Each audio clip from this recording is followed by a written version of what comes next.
নমস্কার, কলকাতা টিভি ডিজিটালে আপনাদের স্বাগত। আমি রমিত বন্দ্যোপাধ্যায়। আজ যে বিষয় নিয়ে কথা বলবো অর্থাৎ স্বাস্থ্য। হ্যাঁ, স্বাস্থ্যের নানান বিষয় নিয়ে আপনাদের সাথে কথা বলি। আজ যে বিষয় নিয়ে কথা বলবো তা হলো ওষুধ এবং ওষুধের দাম এবং দাম বৃদ্ধি। হ্যাঁ, ঠিকই শুনেছেন, দাম বৃদ্ধির কথা বলছি। আমরা জানি উন্নত হয়েছে চিকিৎসা ব্যবস্থা, চিকিৎসা বিজ্ঞানে অনেক কিছু উন্নতি ঘটেছে।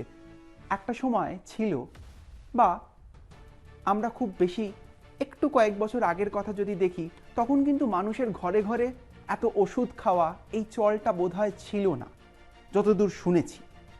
তবে এখন সেইটা বৃদ্ধি পেয়েছে। হ্যাঁ, উন্নত হয়েছে চিকিৎসা ব্যবস্থা এবং সেই কারণেই বহু রোগ রয়েছে যেই রোগের ওষুধও বেরিয়েছে এবং সেই ওষুধ নিয়ে কিন্তু মানুষজন ভালো থাকেন। একটা আমরা দেখেছি লাইফ, যেই আমাদের বাঁচার যে ক্ষমতা বা বাঁচার যে মেয়াদ, সেই মেয়াদটাও বেড়েছে।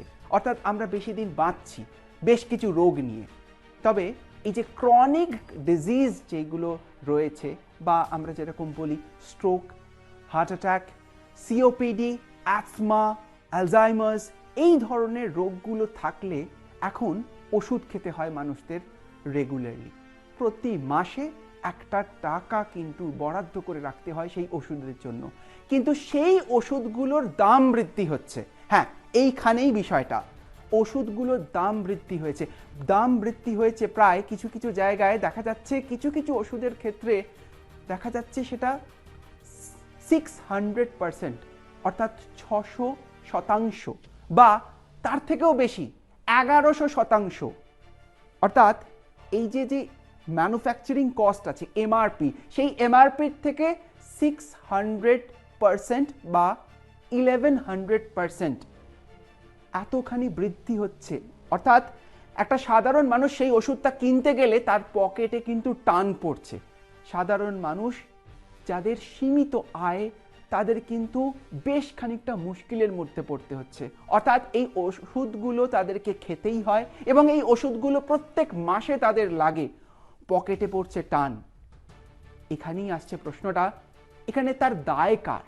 অর্থাৎ কেন্দ্রীয় সরকারের যেই ওষুধের রেগুলেটরি বোর্ড আছে, অর্থাৎ ওষুধের দামের যারা রেগুলেশন করে, তাদের কি কোনো দায় নেই? আছে।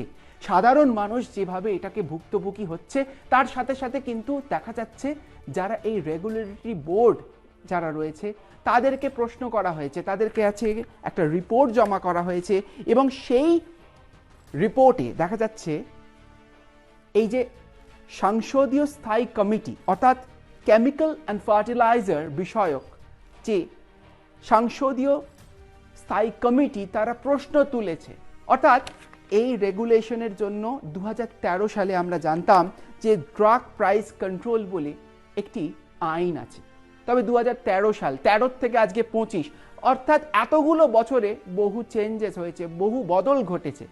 ওই আইন কিন্তু অনেকটা শিথিল হয়েছে বেশ কিছু জায়গায়।